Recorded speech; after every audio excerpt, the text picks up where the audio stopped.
Hi, I'm Dr. DeCubelis, and let me share with you the most effective therapies to relieve auto-related injuries such as neck and back pain. First, we need to talk about the phases of care and phases of treatment. The first is going to be the inflammation phase. Now, during the inflammation phase, the goal is to not only decrease pain, but decrease inflammation in the tissues as well. Therapies that we would want to use during this phase include ice, which is going to help decrease swelling.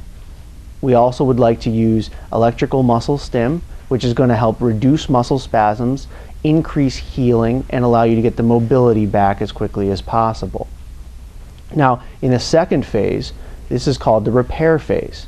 Now, in the repair phase, our main goal is to get normal motion back, and there's three phases of motion. We have active, we have passive, and we have joint motion.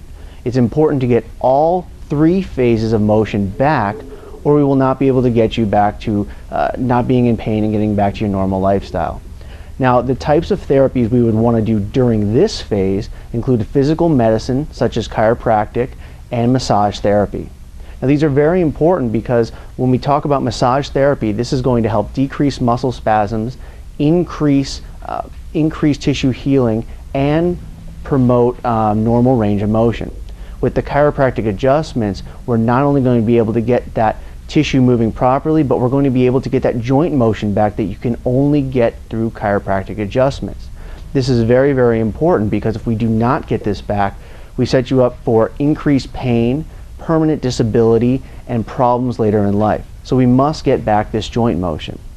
Now, the third phase of healing is the remodel phase. Now, the goal of this phase is to not only increase strength in the damaged tissue, but to increase mobility and range of motion as well. Now, the treatments that are very, very crucial to this phase include active and passive exercise and neurological stretching. The reason we need to do this is because we need to make sure that we get this tensile strength of the tissue back, but also get your range of motion and movement patterns correct. Otherwise, we risk not only permanent impairment, but the possibility of you re-injuring these tissues in the future, and that injury will be much worse than the injury you have now.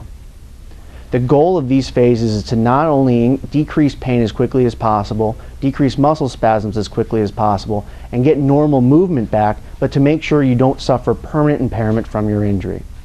So if you're suffering from automotive injuries such as neck pain or low back pain, please give me a call at 630-435-6461, as I'd love to help you out.